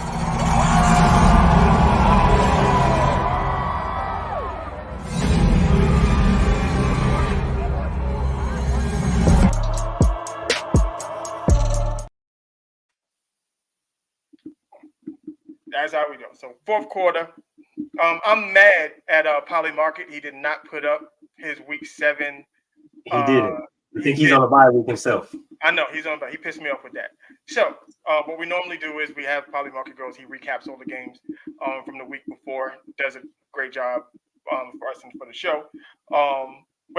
We did our picks. We did another amazing job last week. That's what we do. So we got. I'm gonna speed run this because I know the ladies got to get up on out of here. Okay, so we have sponsors as well. My guys over at Layup, they sponsor portions of the show, as well as my guy Mr. Clay. First one we're gonna do, Layup drive of the week. Fast Feet did it again. Here we go. Peace and blessings, y'all. This your boy Dre, Mr. Live at Your Own Pace. Man, it's Friday and I'm feeling good.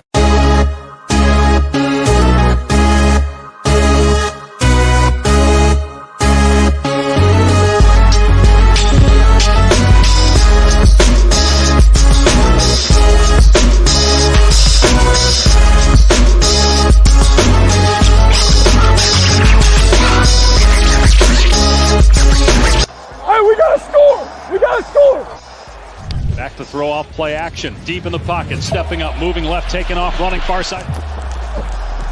Gets past the defender at the 30. Far side 20. He will walk in. Touchdown. Let's go. Okay, catch some legs. I can do nothing crazy this time. Yeah. You know right there in the San Fran when you put your I was about to. That was the grown man professional football drive. Shout out to my boys Dre and Jim Dre over at Layup sponsoring that. We do this every week with them. This second time Fast Feet got on it because I don't understand why they don't have somebody spying him. It doesn't make sense. I don't think they're fast enough. Hey, I don't think it's better than not having nobody there. You get to moving. You feel me? He's like Jerry, and everybody else is like Tom, bro. He's out of there. Yeah. I like that. Then we have the Mr. Clay questionable call of the week. I told you, Don, this is because it seems like the Chiefs have dominated this every single week. I think 1 week the Chiefs weren't involved in this, but here they go, Mr. Clay.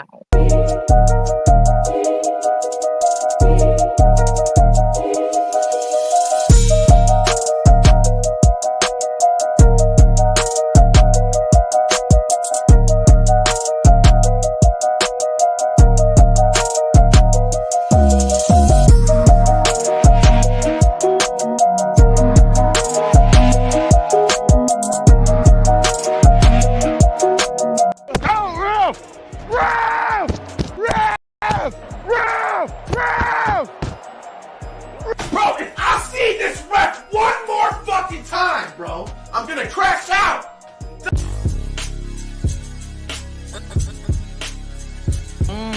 That's right. I say Clay. That's right. He gonna always be Clay to me. He Clay to me. I say Clay. On the second play of the game, the 49ers had an 8-yard run. It was about to be 3rd and short, but then they called a holding penalty on the 49ers center when he did nothing wrong, so the Chiefs got the ball instead. The same thing happened in the second quarter when Mason hit another hold to make it 2nd and short, and it's weird that the Chiefs never get called for holding even when their linemen are tugging down 49ers defenders by their helmet on 3rd down conversions. And I don't think he did it. But you know what? Even if he did do it, you know what I mean? Looks pretty real, doesn't it? The bottom line is, question everything. Well, shout out to my man, Mr. Clay. The Chiefs be wilding. I hate the Chiefs. Hey, what did they tell us? I'm a referee, right? Huh? I'm a referee. You're a good one, though. Hey, Don, what did they tell us? It didn't impact the play. It didn't matter. That's right. My helmet off. It took me by my helmet, but it didn't impact. I don't work that area, so you know how hard it is to play 11 on 15? That is the craziest excuse that I've ever gotten. Oh, I don't work in that area of the field. So I'm not in that area. No, refs be tweaking. Like I remember, look, I was lined up on the outside, I was playing receiver. He was playing on the Brooklyn Seminoles. My brother was actually standing right next to the ref. So I'm running a post route. Boom, boom. As I break to the inside, my boy Gabe, because I knew Gabe, he grabs my jersey. He's pulling on me. I'm looking at the ref like, yo, you got to get off that. You don't see that? He said you got to get off that. Now, I scored 2 plays later. Don't get it. So I looked at the ref and I was like, did I get off it right now? That is crazy. Because they will literally tell you that during the whole hole. Bro, got my whole jersey all the way up here, dog. Like it's untucked and everything. You got to get off the hole. What? No. Ref. Running a route, bro. Like, come on. All right. Were you making an attempt? She got the lingo. You got the lingo. I'm telling you. She knows. They give the handbook out. Like, these are the words you got to use. These are the words you got to use. I'm telling you.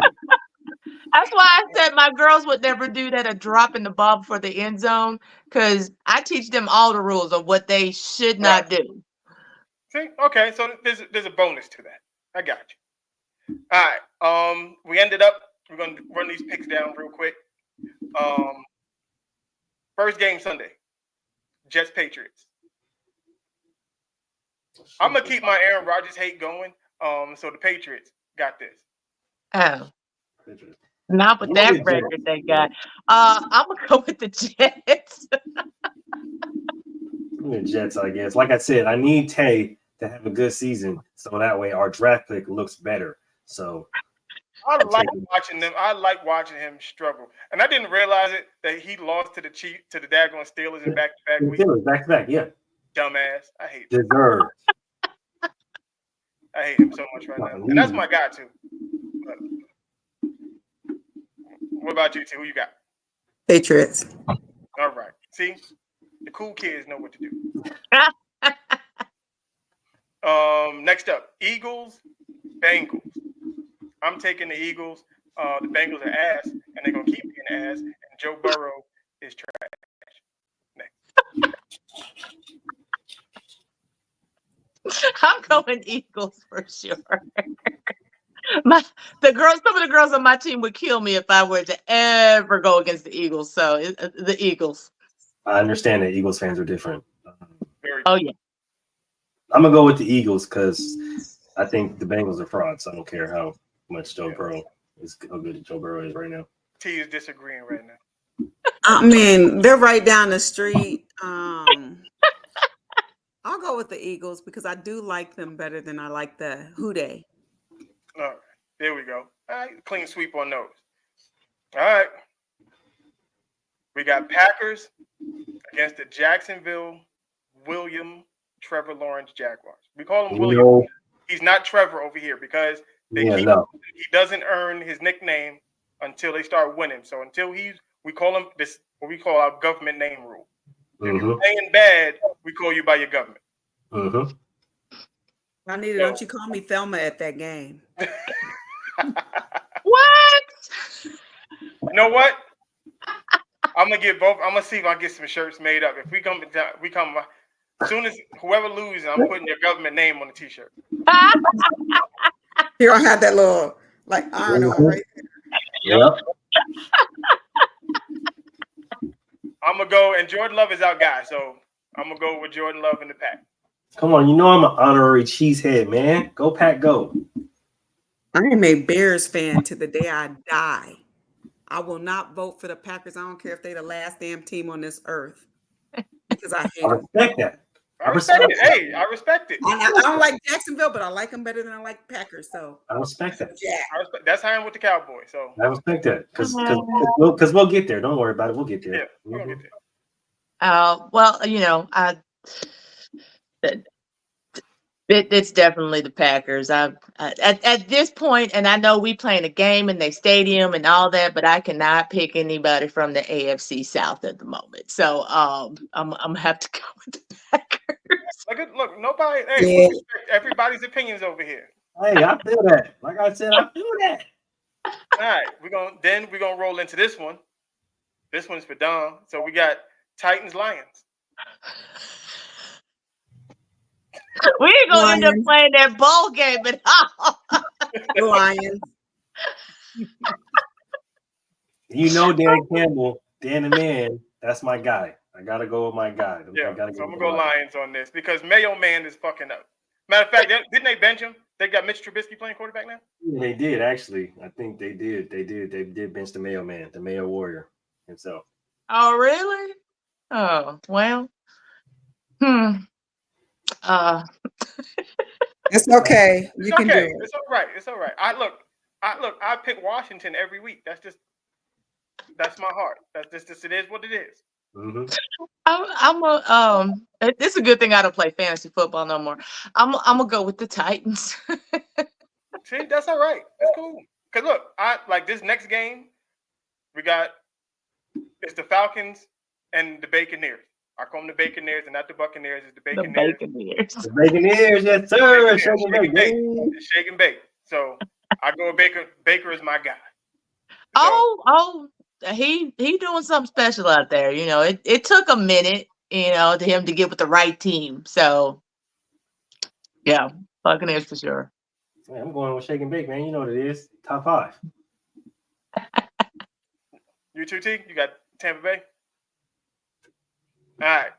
Then this is a weird game because on paper, or at least when they did it, this was supposed to be like an ass whooping, but it's not. This is probably going to be super competitive. So we got Fast Feet and the Arizona Cardinals against Tua's playing this week, so Tua's coming back. Yes, Odell is back against the Dolphins. Is that why Tyreek Hill came out talking shit? Mm-hmm. Yeah. Get out of my face, bro. Mm-mm. I'm tempted to take Fast Feet right now. I'm trying to tell you, I'm going to take Mighty Mouse, and I don't care. I'm going to take Fast Feet. I still can't believe he came back to play. I'll be honest with you. But, it's deeper than rap with him. I get it. I'm not mad at him. I'd have told his mama, I don't care. I'd have told his mom on him. Yep. I'm going to go with the Cardinals. I'm going to go with the Cardinals. Yeah, guys. It just feels right. The Cardinals just feel right. Okay, next up we have this NFC North game. Ravens Browns. Now this is weird because that is weird. Who I'm going to pick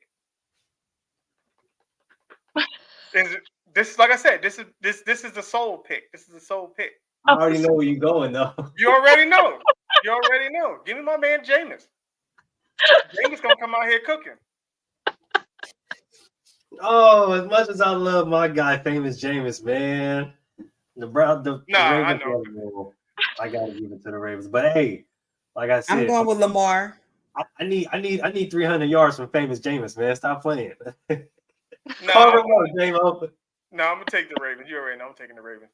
But I want Jameis to go out there and do a good thing. I want him to have a good show, man. Even though I wanted DTR to play, but that's a whole nother thing. They could just let DTR cut him so he can come home and play for the Raiders. Yeah. Just do it. Who you got, Don? Ravens for sure. All right. Texans, Colts. Texans are my Super Bowl team. That's the team that I got winning the Super Bowl. So I am not a Colts fan, so I'm got going to CJ go with the Texans. and the boys. He don't like my Texans pick. Lawrence is doing all right. No, I'm gonna go with the Texans because I don't like the Colts either, though. I don't. Didn't CJ and them lose last week? Yeah. They're gonna be tripping this week for sure. Stephon Diggs ready to punch. Was ready to punch on some shit too. Yeah. Yep. Chargers, Saints. I'm gonna go Chargers. I know. See, Moolage. There's a team that Moolage don't fuck with. It's the Chargers. So I already know where he gonna go with this. It's actually 3 of them because I don't rock with. Well, the Chargers are number 1. The 49ers are 1. Chargers are 2. Yeah, that's true because I don't rock with 49ers either. I mean, did the Saints get any good people from the tryout they held? No. You're gonna try out and call me? That's crazy, Dennis. I'm disappointed. Well, I guess I'll go with the Chargers. I mean, at least what's his name? Is it? I always call him Chimera, but I know that is not his name. Oh, my boy Alvin from the Chipmunks. You was close, Chimera. I'm gonna go with the Aints. I don't think he can get him a win. So she know what you're talking about. She said the Aints. Hold on, she knows what she's talking about. The Aints. Yeah, I'm going with the Aints too. I ain't even gonna lie to you. Is Derek Carr playing this week? No, he's not. But it's okay. I'm not gonna worry about it. Oh, no, fuck that. Nope. Chargers. Yeah. Bills, Seahawks. I'm gonna go Seahawks. Say, give me the Seahawks because it's always fuck Josh Allen. Always fuck Josh Allen. Always. I'm gonna go with the Bills. Well, I think I'm gonna go with the Hawks. All right. Now this next game this one's pulling on my heartstrings. This is a tough game for me. Got my Chicago Calebs against the Commanders. See, Caleb, all right, little backstory. I never fucked with Caleb. I didn't like Caleb Williams when he was at USC. Then he became a Chicago Bear, and then the light skin power kicked in. And so now I'm a Caleb Williams fan. Yeah. But they're gonna get their ass whooped this week by the fucking Commanders. Yeah. Now, well, it depends. If Jaden Daniels is playing, it depends if Jaden is playing. I was on your side because I don't know if Jaden playing. If big dog Jaden playing, then you know what I'm saying. I might concede. But as of right now, Marcus Mariota at the helm. Mariota has to go out there, even though Mariota looked good last week. He did. I'm gonna go with Caleb, and I'm gonna go with Chicago. I'm a Mariota fan, but I'm gonna go with that. I'm actually really good friends with his cousin, so okay. Yeah, because his cousin. I'm just waiting for the monsters of the midway to return. I know it's been a long coming. time. Caleb gonna get them right. Yeah, he gonna get them right for sure. That's my boy. Shout out to Caleb Williams. Broncos, Panthers. Ooh. I'm gonna go with my man. I'm gonna go with the young. I'm going because they starting Bryce Young. He's coming back. You already know. Okay. So I'm taking the Panthers. He gonna tear their ass up. You already know where I'm going with this. That's another AFC. That'll be a good one. Mm-hmm. Yeah, you know what it is. I'll go with Carolina. Yep. Because Andy Dalton came in and he had that one good game and everybody forgot and act like Andy Dalton ain't Andy Dalton. Thank you. He always does that. They build up a lot of hype off of one game and then it's like everything else is trash. Yeah. I'll go with the Panthers. Okay. This one's easy money for me. Chiefs Raiders. Hey yo, Look here, I know That's we've the been Death on Star, a so you know losing. we here. So I know we've been on a little losing streak, okay? But y'all got the opportunity to do the most funniest thing this week, oh bro. yeah, no, we got He this is said little losing streak. this is the shit that the Raiders be on. This is the shit that the Raiders be on. Yo, They will fucking lose to the Panthers, get blown out, lose to everybody, and then they play the Chiefs and look like they can beat the daggone fucking 86 Bears. They give you hope. I need it. I know. And look, that's cool. I'm on my Tank for Shador hype too. That's fine. Tank for Shador. That's cool. Okay. Tank for Shador. That's what we're doing. But we got to win this game. Y'all got the opportunity to do the funniest thing this week. I need it. I need it. And this is a heart pick. This is not a logic pick. This is a heart pick. Oh, very much so. Every week. Mm-hmm. All right, we got a classic. Cowboys 49ers. I could never pick the Cowboys. I'm sorry. It's just... Yeah, I will never pick the Cowboys either. And I need them to keep spiraling out of control so that Mike McCarthy gets fired. Because he's a horrible coach. I hate both these teams so much. I'm not even. Yeah, you're in a real pickle right now. You are in a really bad Which state. one do right you now. hate the most? I can't even see, but he hates the 49ers the most, but he can't pick the Cowboys. I know the Cowgirls. I mean, they just it's America's dream. Okay, so y'all know when it comes to Stephen A. and he talks about the fans, it's I can't get on my nerves, dog. I can't. Can they both? I'm gonna pick them both to lose. I ain't gonna lie to it. I feel like both lose. I feel like that can happen. He did that. They gonna have a tie. I feel like that can happen. Fuck around with these two teams. They can fuck around and both lose some way, somehow. They both, I ain't even. And one's gonna win, and then they're gonna find out they had ineligible players, and then they're gonna lose because they won. But you know, and it's even worse because y'all had one job last week. One, y'all couldn't even do it. So nope, I ain't doing it no more. I ain't picking y'all no more. All right, last we'll game. go with the Niners. Mm-hmm. Niners. Yeah, I hate the Cowgirls. I hate with a passion.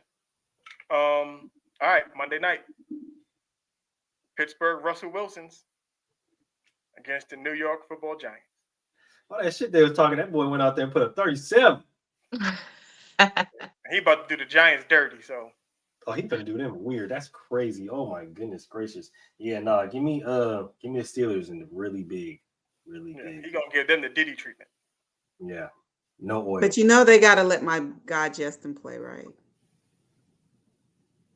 They are. They're probably gonna have a practice for him. Shit, they'll be up by like 40 by the fourth quarter, so he can go. Yeah, he gonna be playing by the fourth quarter. Daniel Jones gonna throw 5 picks. It is what it is. I'm a Steelers fan for sure. What crazy story is my brother played college football in Cincinnati, and Mike Tomlin went out to Kansas and recruited him for Cincinnati, so he knows him personally. That's a smart coach. Mike Tomlin is my guy. That's one of my favorite people in the whole world. Yeah, good guy. All right. So that's the end of the show, ladies. We appreciate you for coming through. We'll start with T. Give any last words, and then the website, the team, all that stuff. Go. Hey, so we're Derby City Dynamite out of Louisville, Kentucky. Our website is www.derbycitydynamite.com. Again, we're out of Louisville, Kentucky, where the fastest 2 minutes of sports is held with the Kentucky Derby. We are having tryouts this weekend, November the 9th and December the 7th. So we're trying to pick up some athletes. If you are out of state, we do take out-of-state players. As Donita can tell you, I think we have last year we had about 40 girls and 20 of them from out of town. So we recruit. Don, same thing. I'm putting the application in right now. All right. We are the Music City Misfits. We are out of Nashville, Tennessee. Our website is musiccitymisfits.com. We have the game coming up between us and Derby City on November the 17th. Subscribe to our TikTok channel. That way you can be able to watch the game. We are looking for a few spots right now at the moment. So you can, either click on the link or scan the QR code on any of our flyers, and it'll take you straight to register. We are basically, like I said, our goal is to pay players. So, if you're looking to come out and play some competitive football and be compensated for being the best, Nashville is where it's at. All right, you see, Mooley's are ready. I just didn't want to. I was going to run in the back and get my helmet, but Mooley's are ready. Hey, she said they ready to. Man, what's up? I told you I'm ready to go. You ready? I ain't been on the field in a minute, but I can stretch warm. Let's get it. Let's get it going. Gotta get that neck stretch. Yeah, I gotta get it going. You know what I mean? Crack the neck and whatnot. Yeah, I'm ready though. You know what I'm All saying? you gotta do is wear the visor. I think you just fit in just perfectly fine. Hey, I'll be incognito. They won't understand or won't even know who I am. It's good. I got y'all. Don't even worry about it. Like I said, this is going to be. This is 3-part. This is the first part of it. We're gonna have the girls on it on the show in a couple of weeks. So each one, if you can get 2 girls each, to come on through, we'll interview them as well in 2 weeks, and then we'll do a last one. I guess we'll bring you guys back for the last one just to get it, get ready for kickoff and stuff like that, and we'll go from there. So we appreciate it. Thank you. The pleasure has been all ours. Just stay on. Because every time we have guests on, as soon as we get here, they fucking click out, and then everything's over. So stay put. We'll chat backstage. So again, everybody, you know how we do it. Monday, basket to basket. Wednesday, gentlemen's talk. Thursday, my guy Moo over here with player versus team, and then right back here Friday with Inside the Huddle. We got the best podcast in the land. Fuck Joe. Come on, man. It's the best damn podcast on the internet, cornered by my boy DJ Micah B. Make sure you comment, like, subscribe. Make sure you follow these beautiful ladies and their teams on all of their socials, and be on the lookout for that live game that's coming at y'all November 17th. It's gonna be crazy. I'm trying to tell y'all. Okay. And we're gonna see y'all next week. You already know. Yeah, come on, push your button. Push the goddamn button. Push the